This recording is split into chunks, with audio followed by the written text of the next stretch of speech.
Thank you. Good evening. Tonight's Committee of Adjustment hearing is being held by video conference and live streaming video on the town's live stream webpage at oakville.ca. This is a hearing to consider applications for minor variance and consents held under the authority of the Planning Act. Please keep in mind the intent of this process is to review the application that is before the committee, listen to the evidence, and then make a decision. This process is not intended to be used to resolve any concerns or disputes that may exist between the town, individuals, or organizations. If a request for a deferral is made and the committee grants such a request, the applicant or authorized agent must contact the Secretary Treasurer to schedule a new hearing date.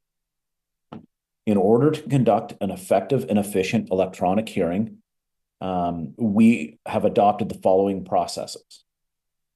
If you are watching the live stream of this hearing on oakville.ca, and if you wish to speak to an item on the agenda, you can call 905-815-6095.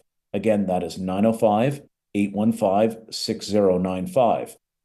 Phone number is also posted on your screen below the live stream at oakville.ca. Staff will be standing by to take your call. When you call in, staff will ask your name, item number you wish to address, and your telephone number. Further instructions will be provided to you to call back to join the video conference. When the chair of the committee polls for interested parties, press *6 to unmute yourself.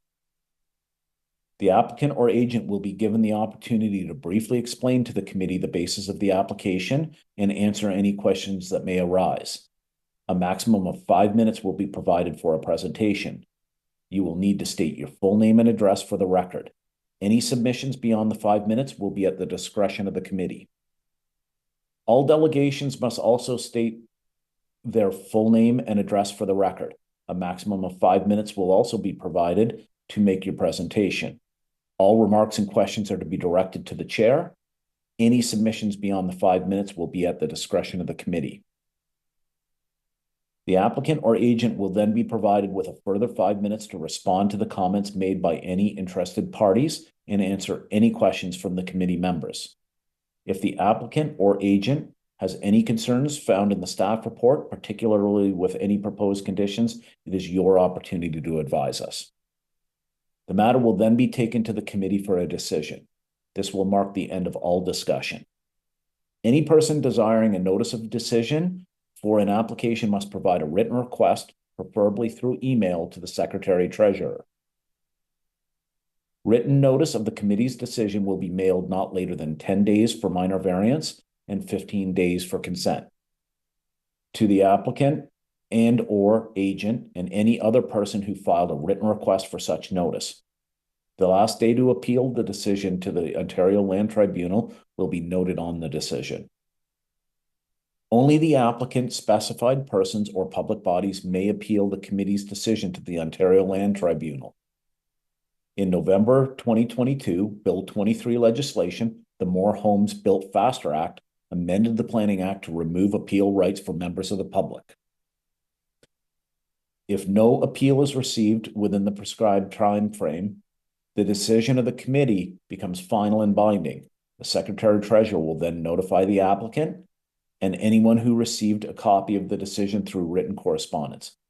People participating in this hearing are to be courteous to and respectful of the members of the committee, town staff, and the other people participating in the electronic hearing. Tonight's electronic hearing is being video recorded and available for future viewing at oakville.ca. Thank you. Madam Secretary Treasurer, do we have regrets this evening? We do, Mr. Chair. We have Member Tulowski and Member McHale. Thank you. So we do have quorum here with our current members. Yes, Mr. Chair, we do. Thank you.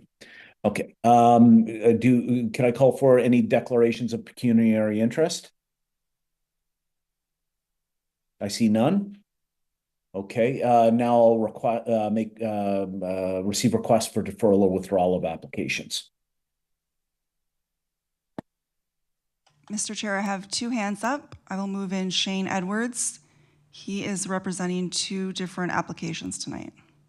Thank you.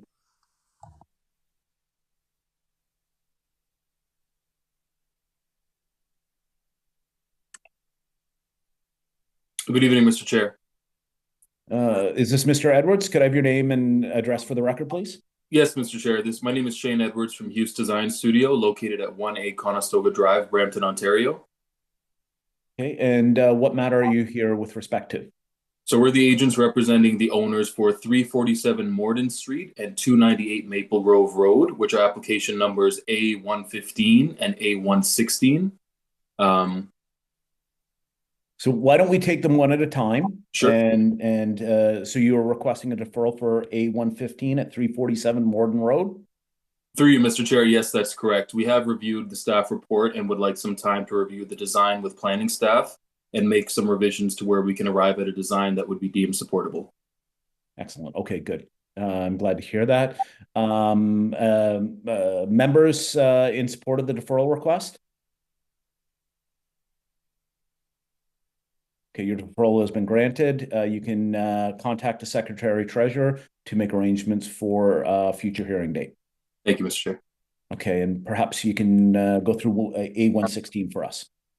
Yes, through you, Mr. Chair. It's basically the exact same thing. We've also reviewed the staff report and the exact same situation. We'd just like some time to review so we can redesign and arrive at a concept that's deemed supportable. We also did understand that there were some letters of objection received from neighbors, so we'd also like to review these in detail so we can incorporate these concerns into our redesign efforts.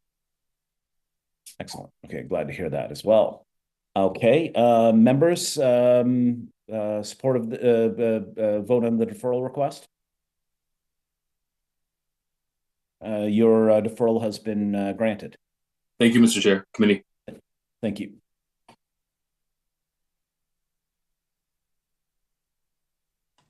Mr. Chair, we have one more hand up. Okay, excellent. For deferral. Let me move them in one moment.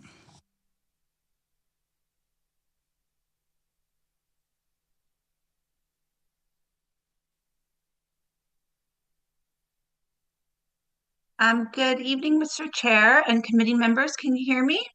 We can. Thank you. Thank you so much. My name is Nicole Parr, 22 Blue Forest Drive, Toronto, Ontario, M3H4W2. I'm the agent for 1337 Sheldon Avenue. We kindly request a deferral in order to speak to city staff and come to an agreeable solution. They sent a staff report and had several concerns, and it is our intention to work with staff and come to a solution that meets the 4 tests and that we can move forward with, please, sir. Okay, and that's with respect to CAVA 118 of 2025. Again, that's 1337 Shedden Avenue. That's correct, through Mr. Chair. That's correct. Okay, excellent. Thank you. Members in support of the deferral request? Thank you. Your deferral has been approved. Please contact the Secretary Treasurer when you've sorted through your matters to schedule a further date. Thank you very much. Have a nice evening. Thank you. You too.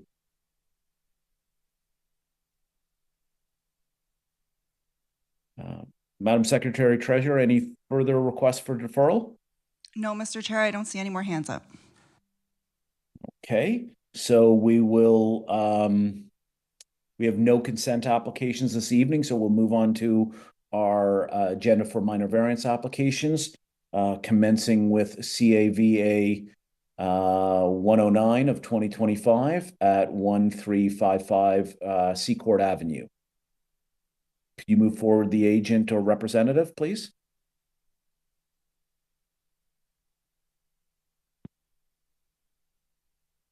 Good evening, Mr. Chair and members of the committee. My name is Oriana Nanoa, planner at Design Plan Services, Inc., located at 87 Skyway Avenue, Suite 200, Toronto. I'm here on behalf of the owner of the subject property to present the application today. Thank you. Why don't you take us through a brief presentation on this matter? Absolutely. So the proposal is for a new 2-story detached dwelling. The application before you today seeks relief from the zoning bylaw for 2 variances related to the proposed dwelling. To provide some background on this application, a pre-consultation meeting was held on February 5th, 2025 to discuss the proposal with planning staff and other Town of Oakville departments. At the pre-consultation meeting, comments and recommendations regarding the proposal were provided by planning staff and other departments, and revisions to the proposal were made and staff were satisfied. And that is the proposal you see in front of you today. This is also reflected in the staff report. We also have no issues with the recommended conditions. Additionally, Halton Region has also expressed no objection to the proposal, and to our knowledge, no other agency or department has raised any concerns. I can now get into a brief presentation of the variances. So there are 2 variances being requested for this application. The first variance pertains to the maximum residential floor area of the dwelling.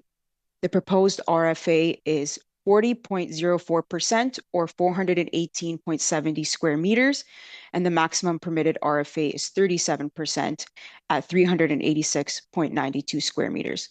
So this represents an increase of 31.78 square meters or 3.04%, which is distributed over the 2 stories. This increase is minor and will not result in any significant impacts beyond what the zoning bylaw already contemplates in terms of massing and built form on the subject property. There are also no variances pertaining to building setbacks or height. Further demonstrating that the proposed massing of the dwelling does not represent an overdevelopment of the property. Furthermore, the 2nd-story floor area is fully integrated within the roofline of the dwelling, so it is giving an appearance of a 1-story dwelling when perceived from the public realm. So this design approach reduces the overall appearance of massing and scale of the proposed dwelling. We also found similar or higher RFA approvals in the surrounding area, with the highest RFA approval being 44.24% at 1295 Tansley Drive, and the average RFA being 43.32%. Further examples include 1373 Sheldon Avenue, approved for an RFA of 43.99%, and 518 Sharon Drive, approved for an RFA of 42.9%. So this demonstrates that the proposed RFA will be in keeping with the existing neighborhood character and is consistent with other redevelopments in the area. Moving on to the 2nd variance. This variance pertains to the proposed lot coverage of 28.34% or 296.38 square meters, where 25% or 261.43 square meters is permitted. So this represents an increase of 34.95 square meters or 3.34%. So the proposed lot coverage still allows for sufficient amount of landscape open space in all yards and will provide space for amenity area and stormwater infiltration purposes. So it is also important to note that the lot coverage calculation includes both the front and rear verandas, which contribute to the total lot coverage calculation. So the building footprint itself accounts for only 23.64% or 247.27 square meters of lot coverage, which is compliant with the maximum lot coverage requirement with the bylaw. We also found other similar or higher coverage approvals within the area, and the highest lot coverage approval being 38.3% at 1435 Bridge Road, and the average lot coverage being 28.96%. Just as another example, 1320 Secord Avenue was approved for a lot coverage of 27.93%, which translates to 296.77 square meters, which is slightly larger than the proposed coverage for 1355 Secord Avenue. Further examples include 1367 Rebecca Street, approved for a coverage of 28.54%, and 289 Savoy Crescent, approved for a coverage of 28%. So this demonstrates that the proposed lot coverage will be in keeping with the existing neighborhood character and is consistent with other redevelopments in the area and will not create any adverse impacts from a planning perspective over and above what the bylaw already contemplates.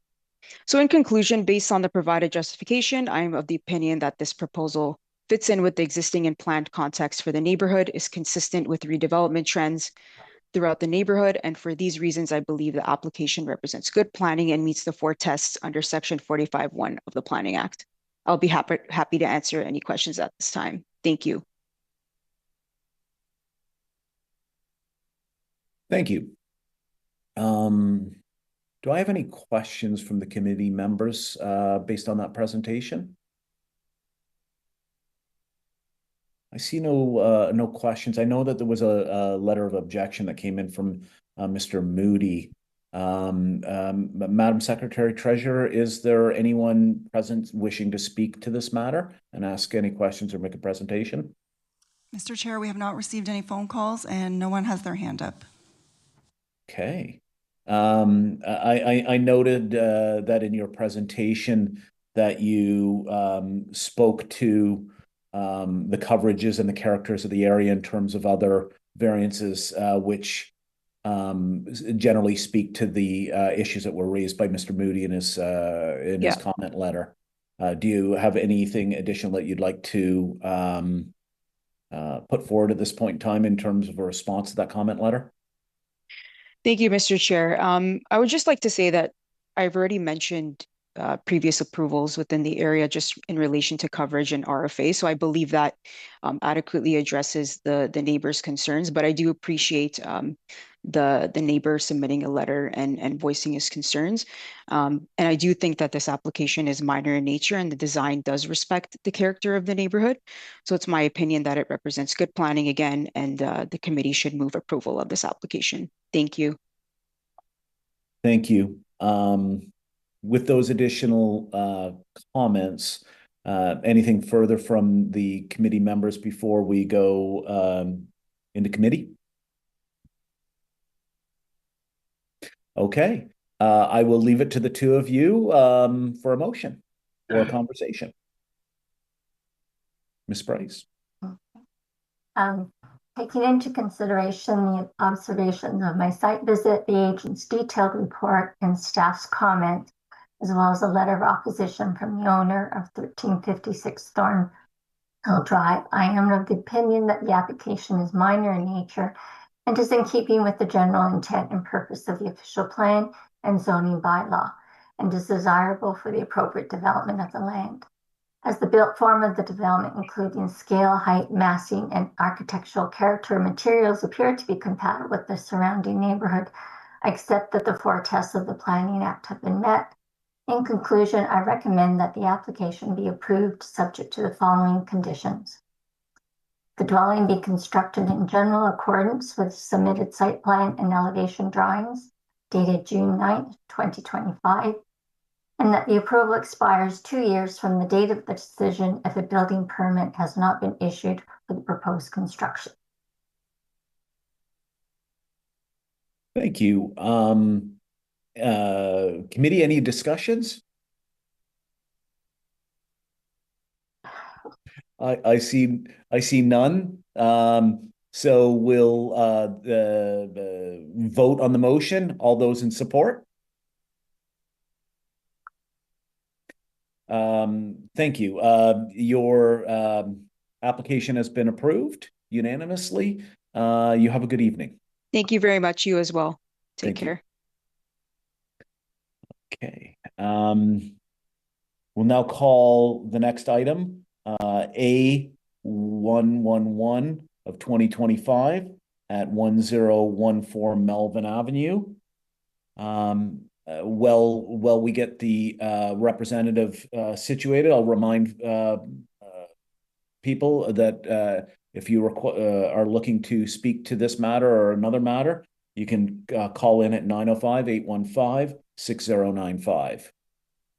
Mr. Nelson, would you please introduce yourself and give us your address for the record, please? Certainly, Mr. Chairman. My name is David Nelson. I live at 382 Bartos Drive in Oakville. And my postal code is L6K 3E6.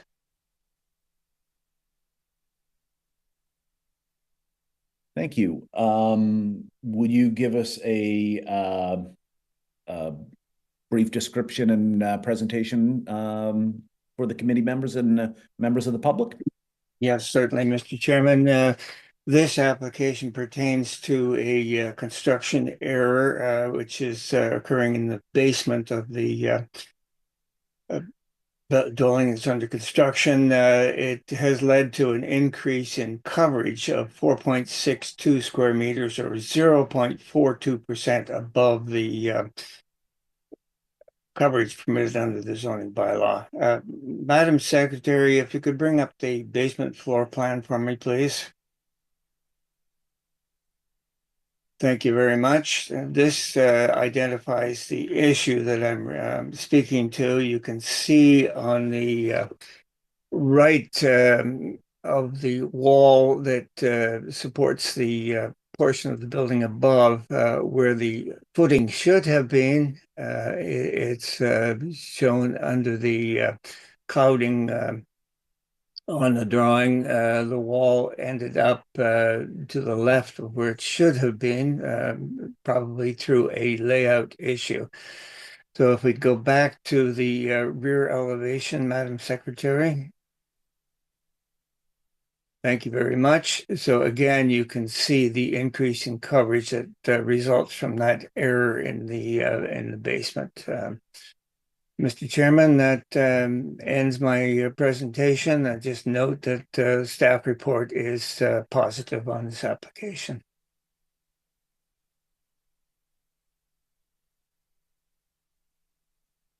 Thank you, Mr. Nelson. Do I have any questions or from the committee members at this point? Mr. Dickey? Thank you, Mr. Chair.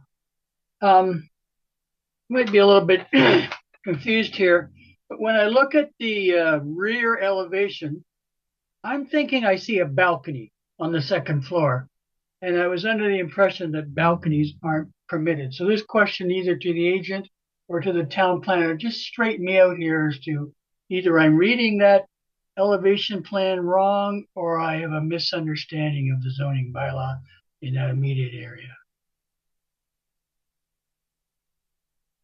Who's here from the planning department? Maybe it's the town planning department? Yeah, for you, Mr. Chair. Okay. Good evening, Thank everyone. you. Thank you. Sorry, my headphones were not working. The balcony that's proposed on the site plan is actually, there's no entrance. It's blocked off, and it's covered by railings, and I believe it does indicate that on the site plan. I'm just gonna confirm that on the site plan.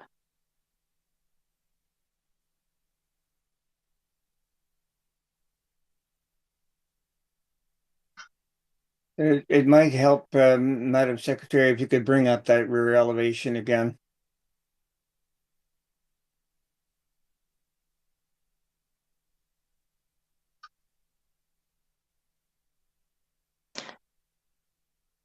Yes, I see the sliding door that Mr. Dickey is referring to. There was simply no issue with respect to that through the zoning bylaw comments, and so I don't see any need to seek any changes to the zoning bylaw with respect to that element. Is it a balcony? It's not a functioning balcony. There's a hard rail on in front, and it does indicate that it's not permitted on the site plan. Okay, then go to the side. Go to the side elevation, and to me, the railing is on at the edge of the covered porch underneath. So, like, it's not as if there's like a Juliet balcony or whatever you want to call it. It's to me on those plans that looks like a balcony. So I'm going to have trouble approving this when we say the condition of the approval is that the building be built in accordance with the plans. To me, the plans show a balcony. So I'm just telling you right now, you convince me otherwise, I'm okay with your variance. But to me, those plans are indicating a balcony. So go ahead. Either.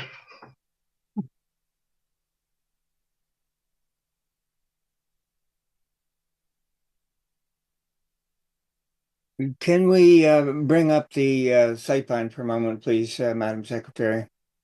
No, there's nothing there that will help us with respect to that question.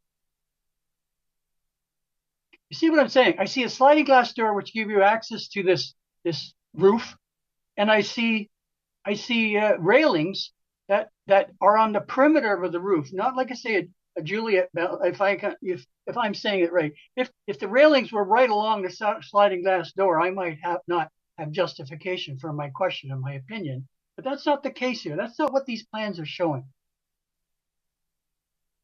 It could be, Mr. Chairman, that there is a railing across in front of the door that would preclude the stepping out onto that. And of course, that's not showing on the drawings. And as the planner did refer to the fact there is a note indicating that there is no access to that area. And I'm not quite sure where that note would occur. It's not on the site plan. Again, to the rear elevation and see if we can find anything there.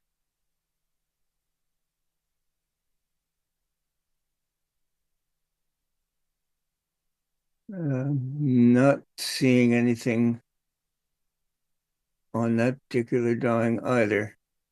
Okay, if there was something blocking that sliding glass door, then why would you have a railing around the perimeter of the roof of the covered porch? Like, it doesn't make sense to me. So I'm suggesting to you that you ask for a deferral. You do something about that building plan, because I'm going to be voting against those building plans because of the normal conditions that we put in our approval. Understood. Yes, in that case, in that case, I do request a deferral until we can get this sorted out. Thank you. May I ask staff if we can confirm the zone category? Is this a zero suffix zone? Yeah, correct. No, it's not, Mr. Chairman. That's a good point. Let me confirm that, sorry. It's an R3. It's not an R3-0.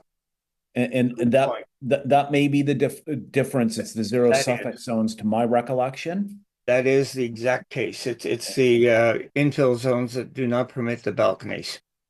That's correct. I understand that.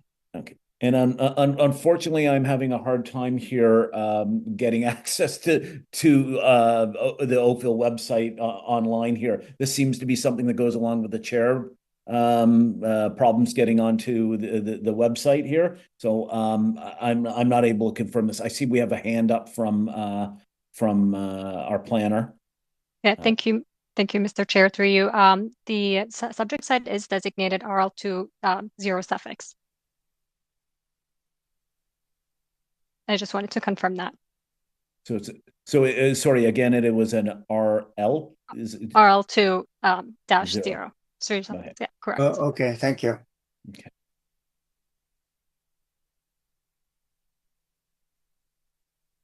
And the zero doesn't permit the balconies.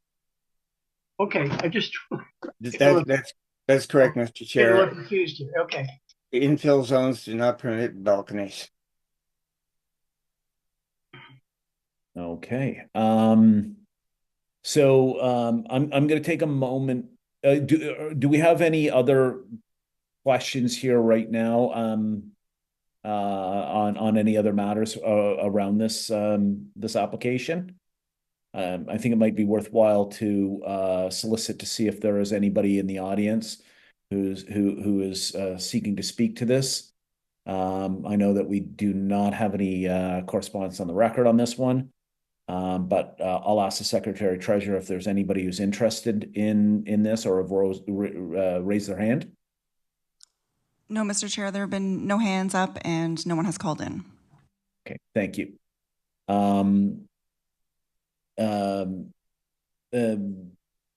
So we have a live issue here with respect to the balcony, and Mr. Nelson, you had indicated a willingness to defer the application. Is that formal request at this point? Yes, that is correct, Mr. Chairman. Okay. I know normally we seek these deferrals at the beginning of the hearing, in light of the information that's come to light. Here is the committee prepared to consider a deferral at this point in time? Yeah. Yeah. And would I have have support for motion? Mr. Nelson, your application has been deferred. Thank you, Mr. Chairman, and members of the committee. Have a good evening. Excellent. You too, Mr. Nelson. Thank you.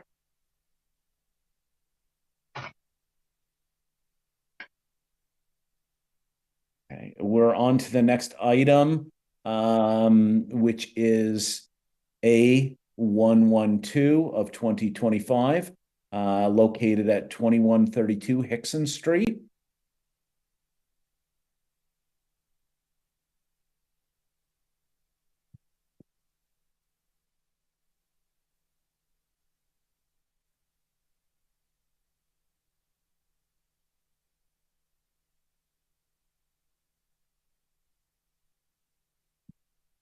Good evening, sir. Are you, I see your video. You've got your audio going, sir?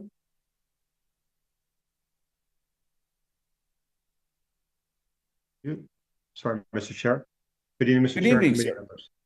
Could I have your name and address for the record, please? My name is Jeff Jansen. The address is 70 Main Street in Campbellville, representing Jansen Consulting. And you're the representative for the property on Hickson Street? Yes, sir. Excellent. If you wouldn't mind taking us through a brief description of the proposal and a presentation, Yes, sir. so that the committee members and members of the public can be familiarized with this. Yeah. We're asking for two variances. The two variances we're asking for are minor in nature, and we feel it meets the four tests. We do have town support on the two minor variances. One of them is a slight increase in the floor area ratio. Permitted is 40%. We're asking for 2.84% increase to accommodate the needs of the client for their family living in the home. So we feel that's a minor reflection to the floor area ratio. The second minor variance is a slight increase in height. Right now, 9 meters is the maximum. We're asking for 0.375 meter relief. The interesting issue with height is because this property is actually low at the front on the site plan grading and higher at the back. Basically, we're dealing with approximately, let's see if I can get the height difference here. 87, 80. There's probably about a meter difference from the sidewalk to the rear of the property. So what happens is we need to grade this property from the back to the street. So that means the rear wall of the home has to be set at a certain level so water does not flow against the foundation. It has to go around. So that, what it does in Oakville, the height is based off established grade, which you take around the entire building on the property. So having that 1 meter grade difference from front to back has kind of penalized us, which is why we require a small height variance. Otherwise, I think everything else meets the zoning bylaw. So they're the only two variances that we requested. And again, town is in support of. We did get a letter from one neighbor. And again, concerned about sunlight. I'm not sure where this particular individual neighbor resides. But again, we are asking for a very minor height increase just because of our grading issue. And again, I'm not sure if the neighbor's there about his concerns. And that's it. Unless the staff have any questions, I basically have no more to say on the presentation at this present time. Thank you. As part of the presentation, were there elevations provided?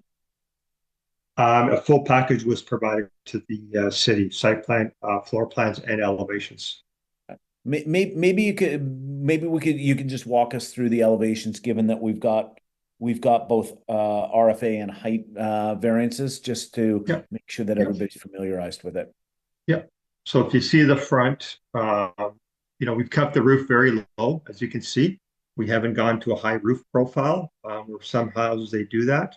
I think to really get a really good indication of the height, a side elevation would probably be better for committee members to see if it is there. Yeah, so you can see on this particular side, where's that pier at the front, there's a porch at the front. You can see how the grade is sloping up all the way at the back, and that would be on the right side. And then the left side is probably is just as much of a grade difference. So you can see this is lower at the front and increases at the back as well, all the way to the rear. So that kind of the front to back from the front of the house to the rear of the house, our grade sloping difference is probably about 1.5 feet difference, because the lot as it increases as it goes further back. Okay, so when I said the 1 meter difference, that's from the sidewalk to the very rear of the property. But from the front of the house, the rear wall of the house, because you measure established grade around the building, that difference is probably about 1.5 feet difference. So that's kind of where we're looking for that relief because of that grade difference. And as you can see, our roof lines are very low. We've gone to a steeper side pitch just to give the roof some definition, but the top is almost not a flat roof, but a very, very low slope profile.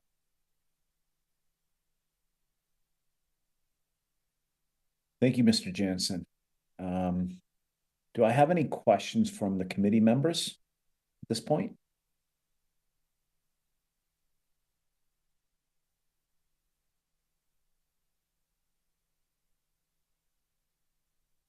No. Okay.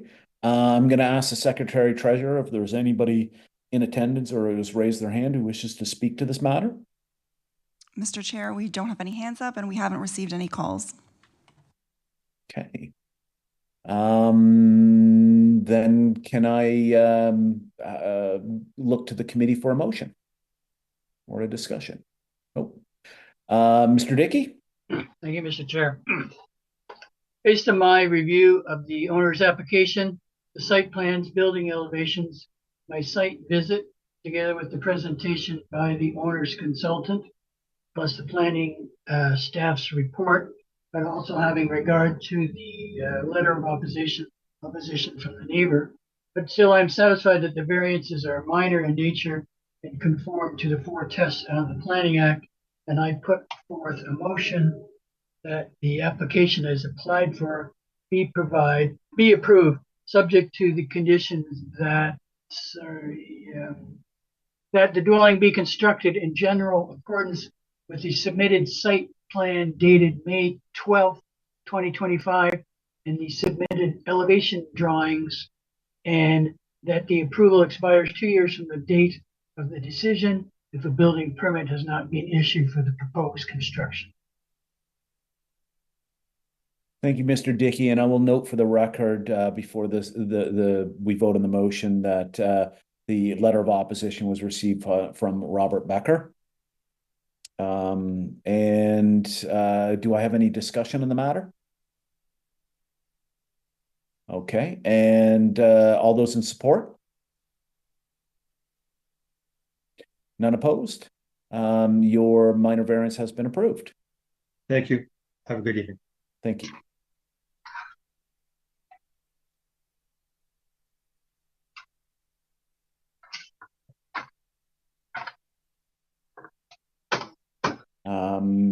We're now calling application A113 of 2025, a property located at 73 Brock Street. While the agent gets themselves situated, I would refresh everybody's memory about the phone number that you can call in on, 905-815-6095. If you wish to speak to this matter or a subsequent matter on the agenda, please call in at the number provided. Good evening, sir. Could I have your name and address for the record, please? Yes, good evening, Mr. Chair and committee members. My name is Jonathan Netta of Netta Designs, Inc. I reside at 22 Queen Street in Georgetown, Ontario. I am the designer and agent representing the homeowners of 73 Brock Street. I've been designing homes in Oakville for over 10 years now, and I have extensive experience with the styles and trends that are common to the area. The homeowner is a very long-time resident of Oakville and is aiming to construct a new custom home to serve the family's needs.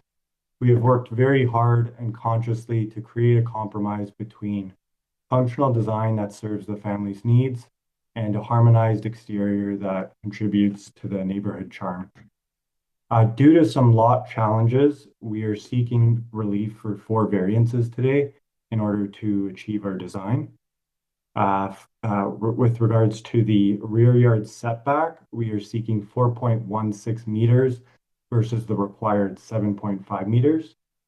The rear yard setback request is only a result from the rear open covered porch. I note that the dwelling itself complies with the required setback, and it is only the rear porch projection that triggers this variance. As illustrated in the elevation drawings, this porch is very open concept with a low slope roof. Extreme efforts have been made on our part to keep the massing of this porch very minimalistic. Secondly, the building height. We are seeking a height allowance of 9.5 meters versus the maximum 9 meters. Planning staff have done an excellent job in the report highlighting the technical reasons. Because this is a corner lot and the grade is significantly lower at the street on Brock Street, about a meter difference, we are burdened with having to measure our proposed height from the grade point at the average of these 2 property line center points. I note that if we observe the height measured in a more real world sense from the actual grades around the proposed dwelling, the height does not exceed the required 9 meters at any point whatsoever. And this has actually been illustrated with a cloud in the elevation drawings that you see in front of you here. The height variance is resulting from the technical definitions of established grade and the existing conditions surrounding the front property lines. Lot coverage, we are seeking 38.3% versus the maximum 35%. Referring to sheet A0.1 on the drawing set, I have provided 2 lot coverage calculations in my site statistics chart. One of the numbers includes the open covered porches and the other one excludes the open covered porches. I did this to demonstrate that the dwelling, garage, and front covered porch combined comply with the lot coverage, and it is only specifically the rear open covered porch that pushes us over the limit. I reiterate that this rear porch is very open concept and low on the massing scale. And then lastly, the residential floor area, we are seeking 52.07% versus the maximum 42%. I note that we have made very conscious efforts in the design to build many elements of the second floor into the roof space. There's lots of angled ceilings and that sort of thing that are incorporated into the floor plan just to keep the massing of the exterior minimized. There are sections on the second floor plan that are being counted towards overall residential floor area for technical reasons. However, in reality, these areas are extremely low in headroom and unusable. I'm of the very strong opinion that our ask is minor in nature and meets the 4 tests. It is also well received and observed in the staff report that planning are in full agreement. Thank you so much to the committee for your time and consideration of our application. Happy to answer any questions at this time. Thank you, sir. Do we have any questions from the committee members? Mr. Dickey? Thank you, Mr. Chair. You mentioned, if I had it heard it correctly, on the second floor, there's areas that are included in the residential floor area calculation, but you said they're low in height, so that's just explain that a little bit more to me, please. For sure. Can I actually get the second floor plan put on the screen as well, just to help explain?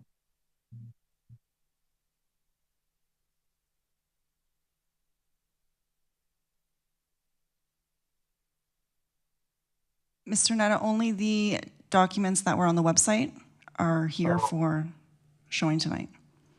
Okay, No so floor plans. Oh, I see. Okay, so in our second floor plan, there's actually there's corners of the rooms around the perimeter that they're basically built into that angled portion of the roof. So they're just because of how the RFA is defined in the bylaw, we're required to include those areas. But in reality, what's going to end up happening is we're going to be building out knee walls to get a more appropriate ceiling height in the room. So yeah, just so you know, we as the members have copies of those building plans, so I see them. I see in the primary bedroom it says something about built-ins. You're talking about along, I don't know which wall that is. Sorry, I don't see any lines. So if you go to the so you have the second floor plan. So the red outline is essentially what I submitted to begin with. And then during the process, it actually went through a zoning review. And I was asked to add in the corners of the rooms as well. So if you look at the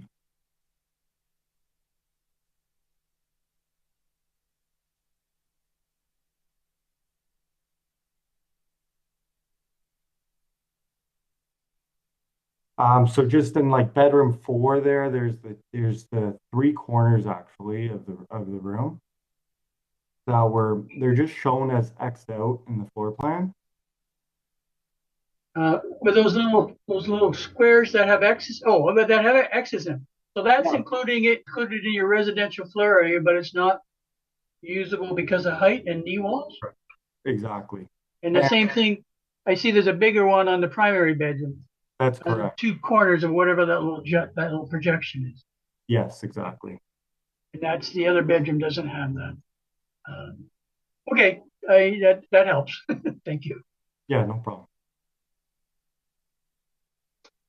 Thank you. Any additional questions here? I see none. Madam Secretary Treasurer, anyone with their hand up or wishing to speak to this matter? Mr. Chair, there are no hands up and no one has called in. Okay. I would note for the record that there was one email of support from Beth Rose and Dennis Bastian. And with that being said, if there are no additional questions, I will take this into committee. Could I have a motion? Ms. Price? Taking into account the observations of my site visit, the submissions of the agent and staff, as well as there being no letters of opposition and 1 letter of support, I am of the opinion that the requested variances are minor in nature and are in keeping with the general intent and purpose of the official plan and zoning law, and are desirable for the appropriate development of the land. As the built form of the development, including scale, height, massing, and architectural character and materials, help to protect the character of the existing neighborhood and do not present unacceptable adverse impacts, I believe that the 4 tests of the Planning Act have been met. In conclusion, I recommend that the application be approved subject to the following conditions. The dwelling be constructed in general accordance with the submitted site plan and elevation drawings dated July 10th, 2025, and that the approval expires 2 years from the date of this decision if a building permit has not been issued for the proposed construction. Thank you, Ms. Price. Any discussion of the motion? If none, all those in support of the motion? Your application has been approved. Have a good night. Thank you so much. Thank you. Okay. We are calling our next item, application A-114 of 2025, a property located at 3308 Lakeshore Road West.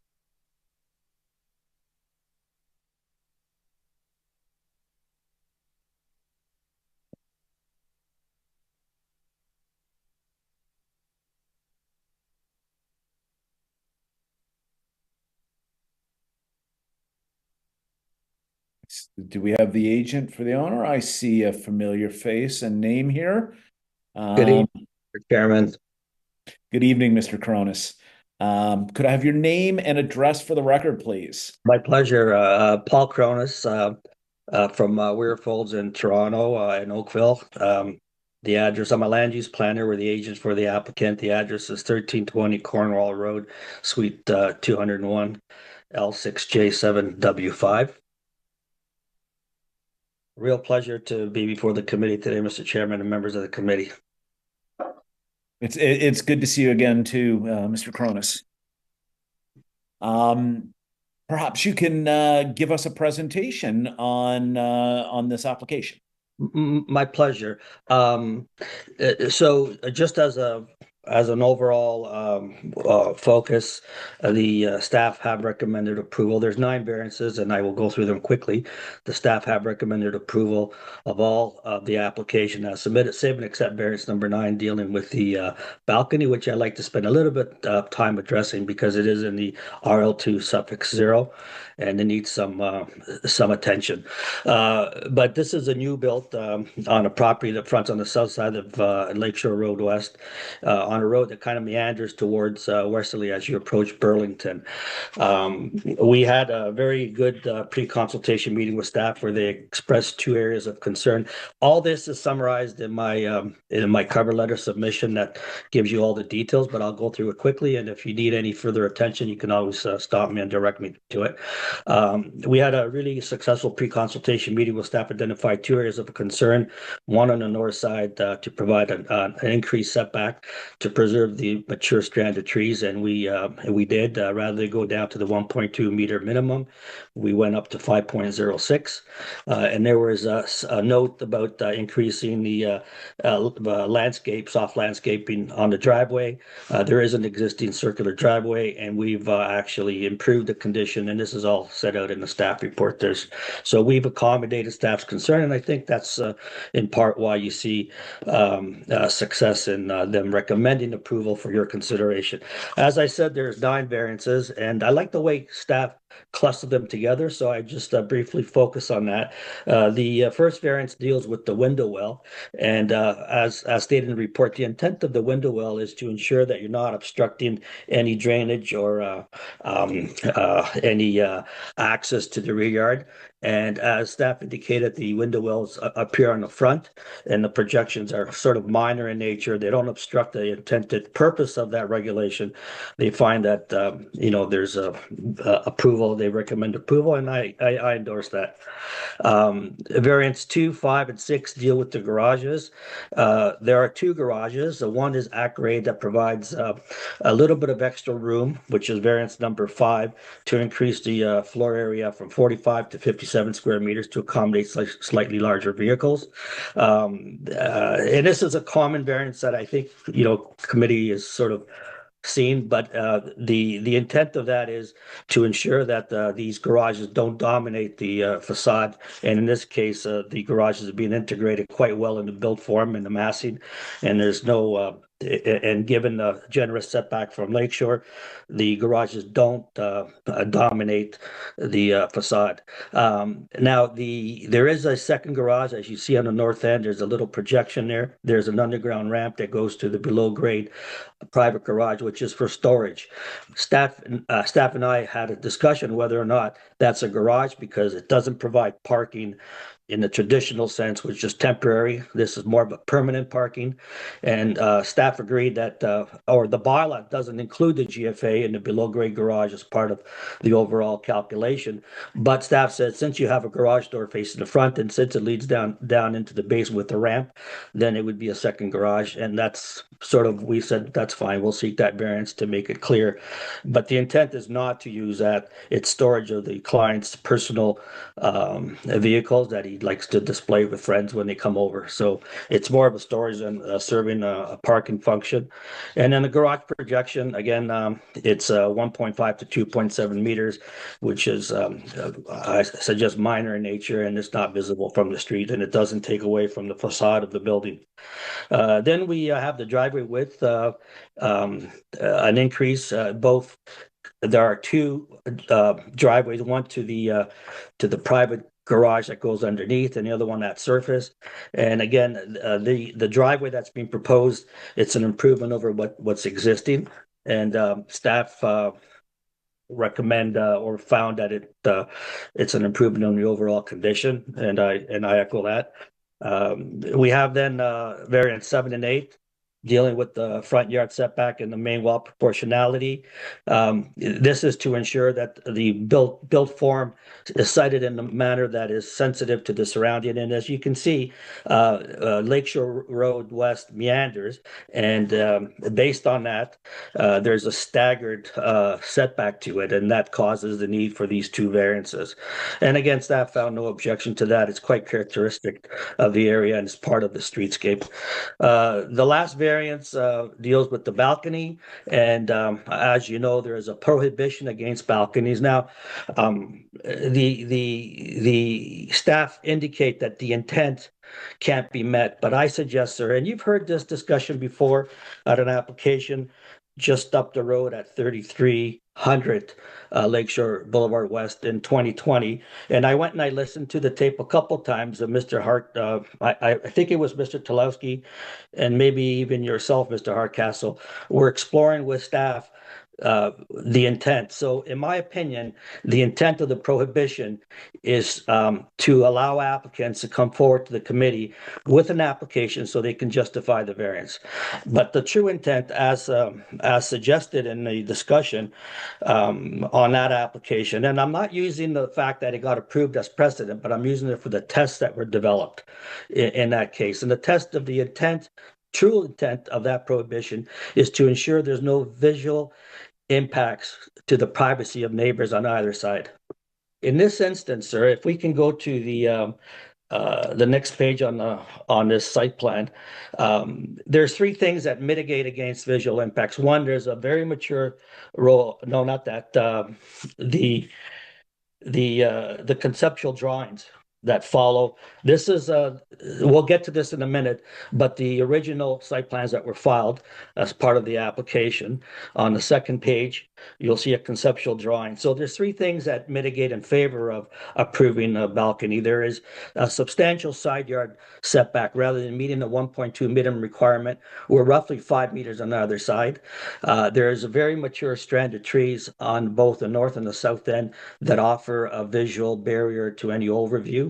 And once we get to that conceptual design, you'll see that the balconies are inset with wing walls on either side. So there's no opportunity for any visual impact. And in fact, this is a unique property. Geographically, it's got frontage on Lake Ontario and Lakeshore Boulevard, where a balcony is in fact part of the characteristics of the area. The whole area up and down Lakeshore. And if you go to page 12 of my covering letter, you'll see on their photo. There's balconies everywhere. There's balconies on our neighbor to the north. There's balconies on our neighbor 2 doors to the north. And as you've seen from one letter of support from another neighbor, they too have a balcony and they support a balcony in this case. It's a very common occurrence. Like I said, the intent was not to prohibit it universally and never be able to get it, but the intent is to come before the committee and demonstrate that there's no impacts on the true intent about visual and loss of amenity areas for the neighbors. And in fact, everyone supports it in the neighborhood, everyone has it, and the geographic characteristics and character of the area all suggest that balconies are appropriate in this context. So finally, just to wrap things up, I just wanted to repeat that once you evaluate the application based on the official plan requirements of compatibility, I've come to the conclusion that this is minor in nature in totality. It's in keeping with the general intent and purpose of official plan and zoning bylaw, and it's desirable for the appropriate development land, and it maintains, protects the character of the existing neighborhood, doesn't create any new built form that is out of character, and there's no unacceptable adverse impacts. And on that basis, I hope the committee finds in favor of approving the application as submitted, including that for the balcony. Sorry, that's a lot of material to cover in a short period of time. I hope I've given you justice, and if you have any questions, I'd be pleased to answer them. Just before I wrap up, like I said, there was a letter of support that's been filed, an email. Also, the Conservation Halton in their comments indicated potential deferral, but a condition because they didn't have the right lines. And what I took the opportunity of communicating to Adam Heiser from the Conservation Halton, I submitted a site plan that clearly shows the lines that were on the original site plan. He's come back in this email, as you can see, and he says he's fine with it, but will require a permit, which of course we will, and anything that's outstanding will be resolved through that process. So I just wanted to bring the committee up to date on current information. Thank you, Mr. Cronus. You can take a breath now. And I'll take the moment now to see if the committee members have any questions that they seek clarification on. Mr. Dickey. Thank you, Mr. Chair. First thing I want to say to the agent, to thank you for explaining everything in a letter. I've had cases where we've had complex properties even on the lake, and I've been most annoyed when the agent hasn't provided a letter to the neighbors, 2 weeks ago, explaining what's going on, because you've got 9 variances here, and you've gone through and explained them in your letter, and of course you reiterated that just now. And normally when I look and see 9 variances, the flags go off in my head. So I like to look and see, okay, well, these variances, most of them are outside type things. I'm a big guy about setbacks. Only one of your variants deals with the front yard, deals with a setback, and that's the front yard. And when you look at it, you see that you have a diagonal, your front lot line relative to your front elevation of your house is diagonal. And to me, that helps explain why you need a variance in that particular matter. The balconies, I recognize what you're saying about the fact that you're on the lake, and I don't. I acknowledge that we go along the lake and we see lots of those balconies. One little thing came to light in your discussion there, which I hadn't caught on, and you could maybe explain it to me. Just as an explanation, I'm not as a criticism here. So one of your variances for a bigger garage, and I thought you said they're only looking at the garage on the ground floor in that calculation, not the garage or whatever you want to call it in the basement. Is that correct? Correct, sir. Based on the definition of gross floor area, basement gross floor area attributed to that is excluded. So even so because if one wants to call it a garage in the basement, which they would normally they want to call it, then that doesn't come into play in the calculation of that. Okay. No, just I mean, I can walk you through the bylaw, but no, that's not necessary. No, I just okay. I didn't realize that was the way it worked. Okay, that was my comments. Thank you very much. Thank you. Any additional questions from Ms. Price? No, I'm fine. Thank you. Okay, thank you. Mr. Cronus, I had a quick question with respect to the garage and the streetscape that you're creating. This is a little bit of an unusual situation where your main garage is centrally located within the mass of the building. And then there's a secondary garage, which, if I understand the drawings correctly in your presentation, that's the access to the basement garage. So you've got two functional spaces, or two spaces along the frontage of this building that are devoted towards a garage space. Do you know what percentage of the to the front facade is devoted towards garage space, non-active living space? Um, And maybe I'll carry on with my question while you can contemplate that a little bit.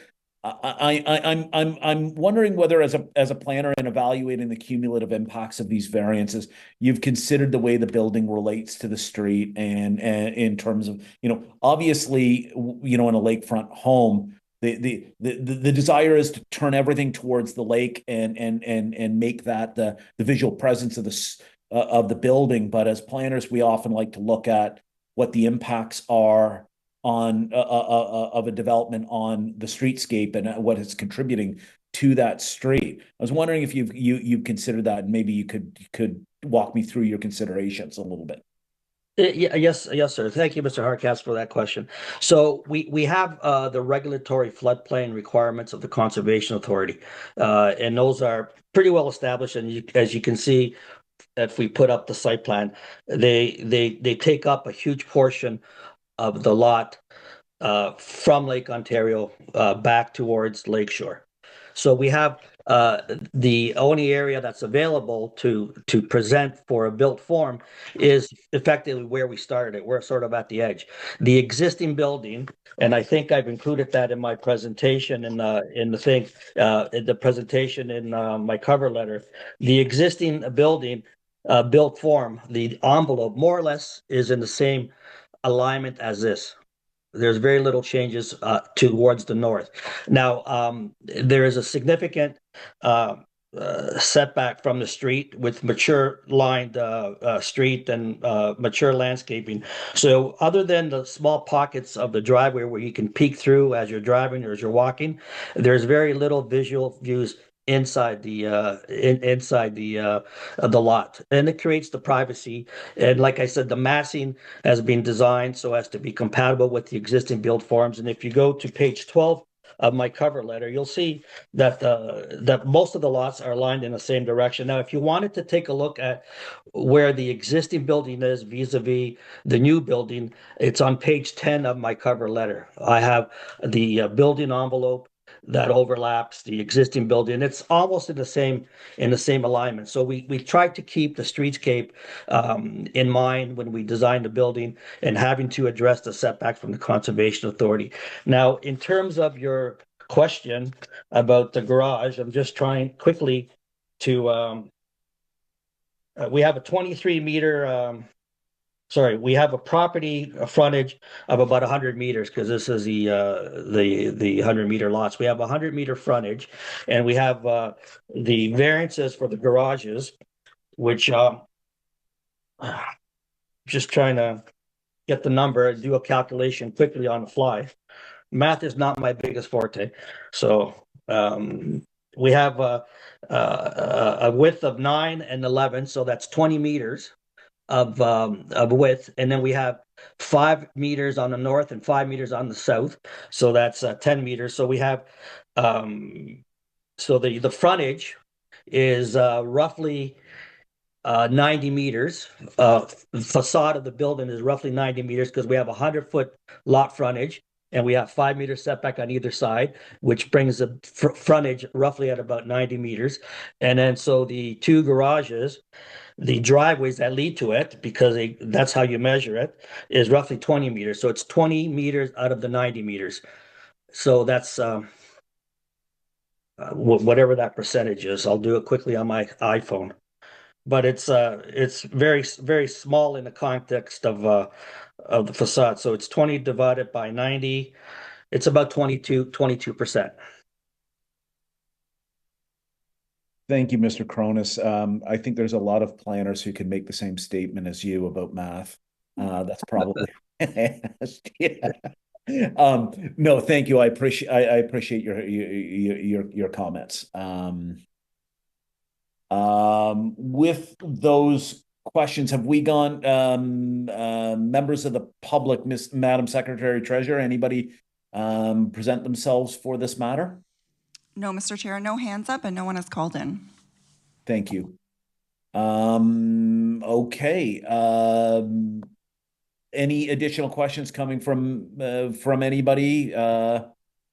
With that, I will take this matter for consideration. Do I have a motion? Mr. Dickey. Thank you, Mr. Chair. Based on my review of the owner's application, the site plans, the building elevations, my site visit, the presentation by the owner's consultant, and the planning staff's report, I am satisfied that the variances are minor in nature and conform to the 4 tests under the Planning Act.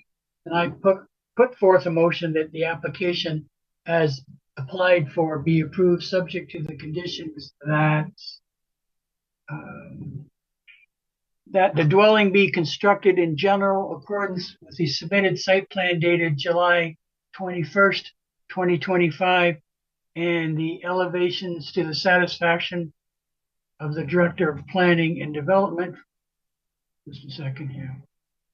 Okay, and that the approval expires 2 years from the date of decision if a building permit has not been issued for the proposed construction. Thank you, Mr. Dickey. Do I have any discussion on this motion? I see none. All those in support? Your application has been approved. Thank you, Mr. Hardcastle, members of the committee. Can you, Mr. Hardcastle, pass on my regards to both Mr. Talowski and Ms. McHale. Thank you. Have a good evening. You have a good night.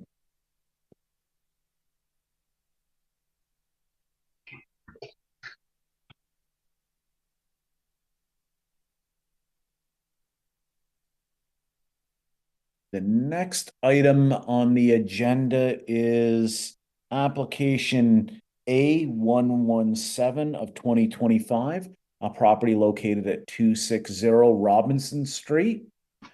While the applicant gets situated, I will just advise members of the public who may have joined at a later stage, applications A115 of 2025 at 347 Morden Road, and application A116 of 2025, a property at 398 Maple Grove Road, were both deferred at the request of the applicant and will come forward at a future meeting. I'm going to just continue my public service announcements with a repetition of the phone number. Those that are watching and wish to speak to this matter or a future matter can do so by calling in, and the phone number is 905-815-6095. And I see a familiar face here, Mr. Giordano. Could you please introduce yourself along with your address for the record, please? Yeah, good evening, Mr. Chair, members of the committee, Peter Giordano, David Small Designs, and we're at 1405 Cornwall Road in Oakville. We're the project designers and the authorized agents for this application. Thank you, sir. Would you take us through a brief presentation on your application? Absolutely. So I'm here today representing the Sharinga family, who are seeking approval for a minor variance to facilitate the construction of a thoughtfully designed 3-story home at 260 Robinson Street. This is not simply a new build. It's a home designed around the need of their daughter, Jen, who suffered a severe brain injury and requires accessible living arrangements and ongoing care. The Sharinga family had worked closely with our team to create a residence that prioritized accessibility, safety, and the support for Jen, while also respecting the neighborhood context. We're here requesting the relief for 5 variance items. Madam Secretary, can I ask you to advance slide 4 of my presentation, please? And here I'm going to show you references to the 5 variance items. A window well encroachment that's in the rear yard. It's been designed slightly larger than what's permitted to provide natural light and safe egress from the basement. which will include essential support and living space for Jen's care. The encroachment is functionally minor in nature and has no impact on usable yard amenity space. Driveway width, a modest increase is required to accommodate the wheelchair accessible vehicle and to facilitate frequent arrivals and departure of caregivers and medical staff. The additional width provides functionality and access without creating visual or environmental impacts, and city staff supports that application or that variance as well. I think this one needs some explanation. It's pretty important. It's the side yard setbacks. The dwelling in an RL7 zone, when a dwelling has an attached garage, it will allow setbacks to be 1.2 meters on both sides.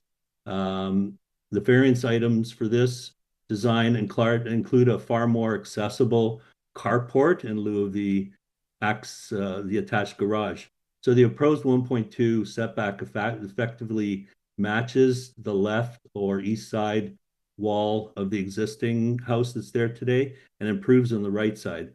Also, of course, as you could see, the neighbor to the immediate west is a green P parking lot, meaning that the side yard condition does not negatively impact another private homeowner. If I could ask to advance to slide number 5, please. And here we'll talk about the variance for height. The requested height is 12.95, and it's less than a meter above the permitted maximum. This increase is driven by both the need to accommodate a rooftop mechanical equipment and elevator cab to service all levels of the home. Both are essential to accessibility and functionality. You'll notice in the 3D elevation, that's specifically on slide number 5 that you're seeing on the screen, that only the central section, the roof plan that I've got in the upper right corner, the little area that's highlighted in yellow, that's effectively the section that exceeds in building height. In context, the overall mass remains consistent with the surrounding multi-unit and townhouse developments along Robinson Street. Lot coverage at 33.99%. The lot coverage is modestly above 35% permitted. Even this increase, the lot coverage remains well below many existing buildings along Robinson Street. The design maintains generous setbacks and a balanced landscape. Importantly, the inclusion of a carport rather than a fully enclosed garage reduces the building's visual massing at the front and enhances accessibility for Jen's mobility needs. Sorry, I need you to advance to one more sheet, please. Yes, that one over there. That's the one that has the area highlighted in yellow for the roof. So we understand and accept the staff and department's recommendations for conditions of approval. In conclusion, this proposal represents more than just a house. It's a careful consideration, functional and compassionate design that balances accessibility, privacy, and the integration into the existing neighborhood. The variances, we believe, are minor and appropriate and in keeping with the intent of the bylaw. On behalf of the Sharinga family, I respectfully ask for your support in approving these variances so the home can be a safe, supportive, and permanent residence for Jen and her family. And we thank you.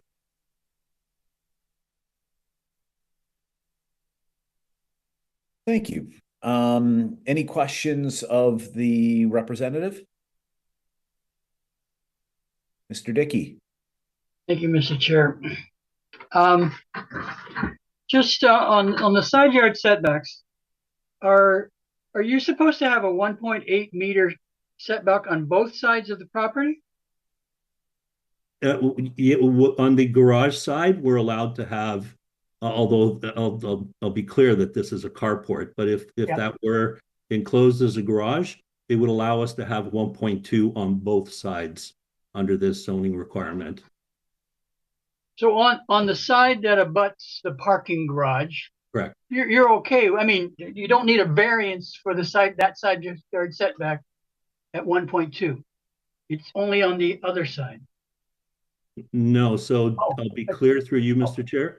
Yeah, 1.8 is the requirement, but the zoning is written so that 1.8 is a requirement for a setback on an interior lot. But if you have an enclosed garage, so they assume that if you have a detached garage, you're going to have 1.8 on both sides. But if you have an attached garage, the side yard setbacks for an interior side yard setback becomes 1.2 for both. So technically, if you classify that carport as a parking area like a garage, we would then be compliant with the 1.2 meter setbacks on both sides. Now, of course, properly zoning has classified the carport not as a garage, so I would maybe suggest that's a technical variance. And with that, we require the variance on both sides. Okay, this is why I'm asking the question. The wording of the variance request is to reduce the minimum southwesterly interior side yard to 1.2. And I'm asking you, should it not read to reduce the minimum southwesterly and southeasterly interior side yard? Have I misunderstood what you're saying? It sounds like I have. No, actually, through you, Mr. Chair, I believe, Mr. Dickey, that you're correct. It should be that Both sides. Both sides, correct. Yeah. Maybe I should turn to the planning department and ask them, our town planner, to see if whatever we're interpreting is right or wrong. So that's Sarah again, or?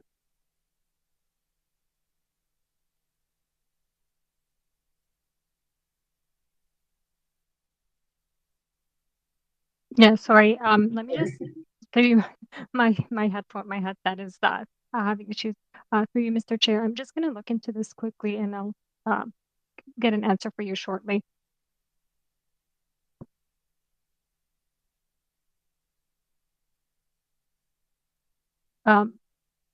Sorry. So through you, Mr. Chair, I just want to also indicate that zoning didn't flag this as a missing variance, and the variance as presented is for only the one side. So as in terms of a missing variance, I'm so sorry, I'm still checking into it, but it wasn't flagged as a missing variance. So the setback is currently is for one side. So I think maybe we could ask something of the secretary treasurer while the town planner is looking at this. If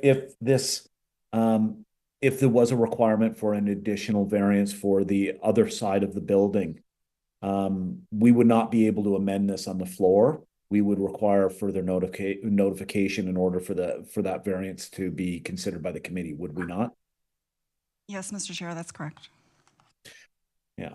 So that would put our applicant in a position of a decision to advance the application or seek to defer the matter until it's clarified in dealing with it all together.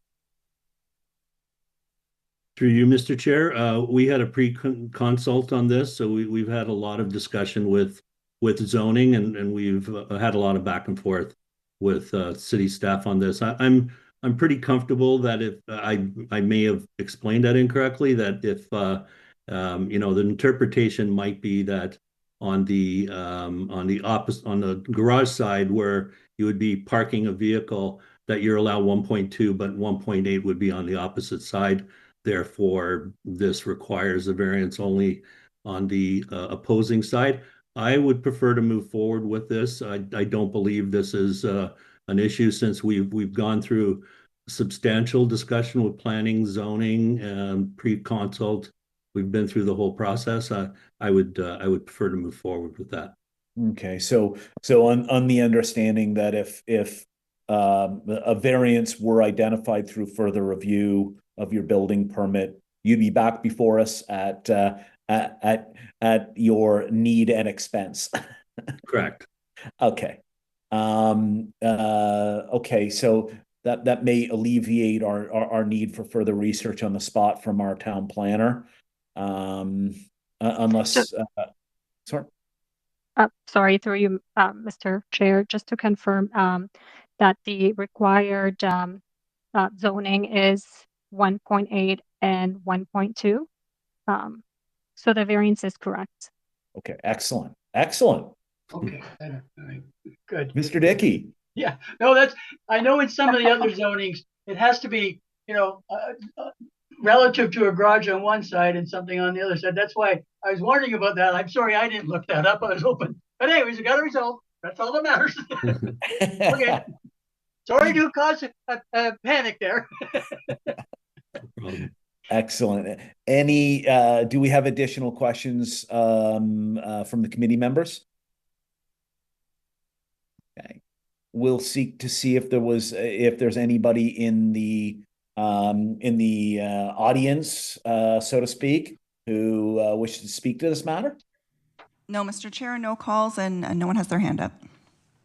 Okay, and I would note that there were no written submission received to date on this.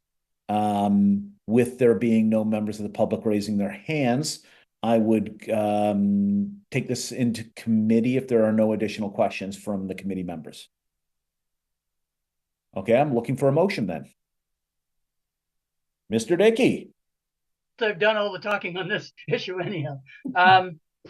Yes, thank you, Mr. Chair. Based upon my review of the owner's applications, the site plans, the building elevations, my site visit, the presentation by the owner's consultant, and the planning staff's report, I'm satisfied that the variances are minor in nature and conform to the four tests under the Planning Act. And I put forth a motion that the application as applied for be approved subject to the conditions that, oops, sorry, I have a problem. Whoops. Sorry, something's happened to my computer. Somebody could read out the conditions. So I have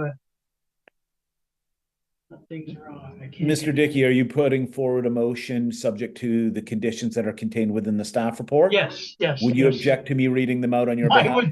I would. Thank you. Yes, okay. Go ahead, please. Subject to the conditions that the dwelling be constructed in general accordance with the submitted site plan and elevation drawings dated July 16th, 2025, and that the approval expires 2 years from the date of the decision if a building permit has not been issued for the proposed construction. Okay. Any discussion on that, I guess, joint motion? No discussion. All those in support? Your application has been approved. You have a good night, sir. Wonderful. You too. Thank you.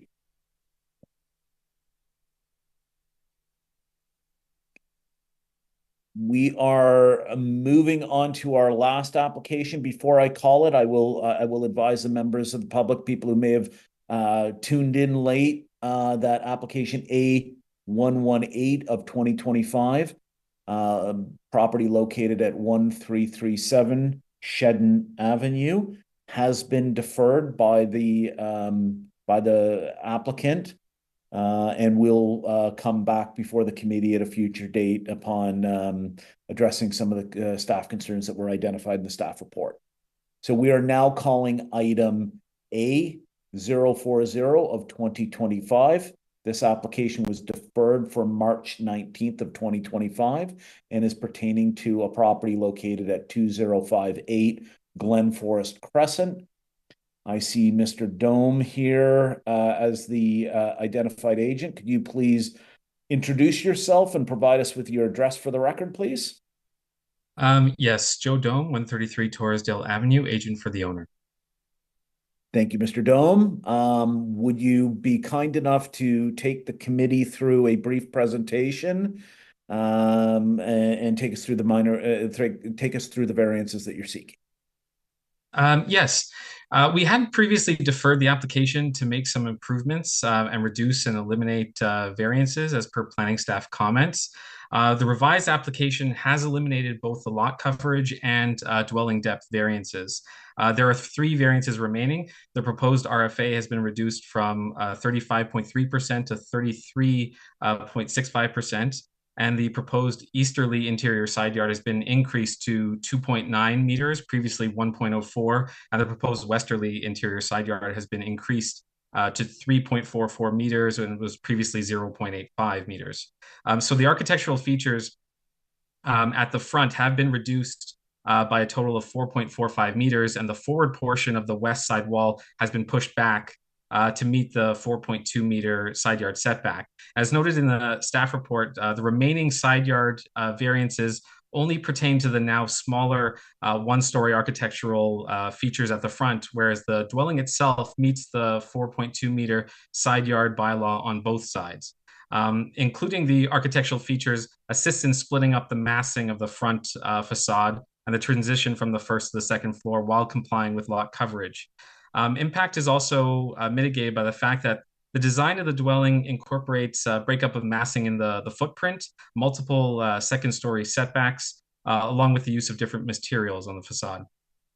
The proposed dwelling also complies with bylaw for height and for required front yard. And the front of the dwelling includes indents ranging from 0.75 meters to a 4.13 meter deep indent for both floors at the covered front porch. The depth of the dwelling itself is 15.73 meters, and the depth varies from first to second floor on the east and the west side. On the east side of the dwelling, the side main wall of the garage is set back 4.2 meters from the side lot line for approximately 9 meters in depth. Above the garage, the portion of the second floor only occupies a 4.27 meters in depth and is stepped back from the main floor sidewall. Beyond those, both floors widen further to 8.12 meters side yard setback for the main floor and slightly further on the second floor. On the west side of the dwelling, the required side yard also complies. And the second floor incorporates a significant step back that further increases the side yard setback to 6.6 meters to the second story. And as noted by staff, the grading of the property and the height of the dwelling measured to the finished floor, basically it has a lower visual impact at the front of the dwelling compared to the height requested, but the height does meet the bylaw. And with the revisions, planning staff have now have no concerns with the application. We have also read and appreciate the neighbor comments. We do feel that the inclusion of the architectural features is further balanced by the aforementioned mitigation features in the design. And regarding RFA, even without the architectural features, the portion of the RFA requested wouldn't be visible from the streetscape. And the application would also need to satisfy the city in regards to drainage during the scope site plan process. And overall, we feel the application is reasonable and minor in nature, and I'd be happy to answer any questions you may have.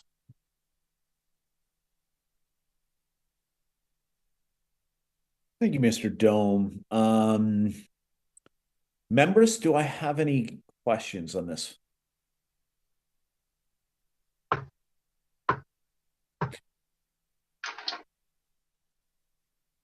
No questions? I will go. Sorry, am I reading facial expression? Sorry. Oh, no. Okay. You do so much talking. I will ask the Secretary Treasurer then if there are any members of the public present with respect to this matter who have raised their hands. We've had nobody call in, Mr. Chair. We do have Eva Taylor, someone who had emailed in opposition online, but I do not see a hand raised. If Ms. Taylor would like to speak to the matter, you please raise your hand.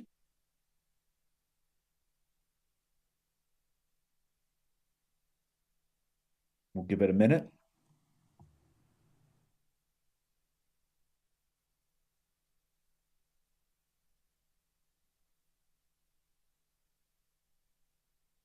She does have her hand raised, so I can move her in now. One moment. Okay.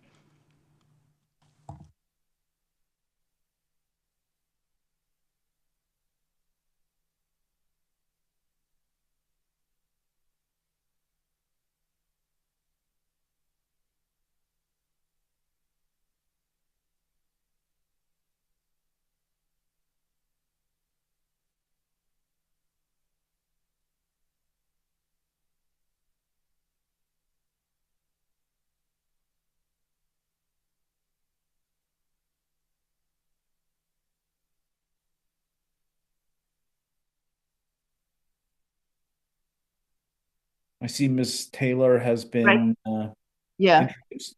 I unmuted. Can you hear me? I can, Ms. Taylor. Could you please introduce yourself for us tonight? Well, Okay. I'm Eva Taylor. I'm at 315 Pinehurst Drive in Oakville. thank you for joining us this evening. I understand that you have some comments with respect to this application. Yes. Well, I have a question. So the plans show a covered patio at the rear of the house. And is this part of the maximum residential floor area? The covered porch is not included within the residential floor area, but the coverage, which is not something that there's a variance for here tonight. Oh, but sorry, then it's the ratio. Is that the one that is there? There were 3 variances requested. The maximum residential floor area ratio for a detached dwelling, that one? Yeah, so the covered porch would not be included within the residential floor area ratio. That would include the interior spaces of the building, roughly speaking. I can certainly let staff address that in more detail. Right. But generally speaking, those spaces are included in lot coverage, but not in the residential floor area ratio, which is a ratio of the building area relative to lot area. Okay. All right, that was my question. Okay. Thank you. I don't have any more concerns other than it's very large. Thank you, Ms. Taylor. Thank you. Do the committee members have any questions of Ms. Taylor? Okay. Thank you for your comments this evening, Ms. Taylor. Thank you. Okay. Mr. Dome, do you have any comments or response to anything that's been raised by Ms. Taylor? Just to speak to some of those comments, just to the comment that it was very large. So we do understand that committee evaluates each application on its own merits, and so we do believe that the aforementioned design mitigation features do help to reduce impact here. Thank you. Committee members, anything further before we go into, before I do that, I should check to see if there's anybody else, because I think we did have 2 letters of objection on this. Anybody else who's raised their hand in the interim, Madam Secretary Treasurer? No, Mr. Chair, there are no more interest in this. Okay, thank you so much. Committee members, we'll go into committee. Any motions or discussion? Ms. Price? Okay, so taking into consideration the observations from my site visit, the submissions from the owner, the agent, and staff, as well as letters of opposition, I am of the opinion that the requested variances are minor in nature and are in keeping with the general intent and purpose of the official plan and zoning bylaw, and are desirable for the appropriate development of the land.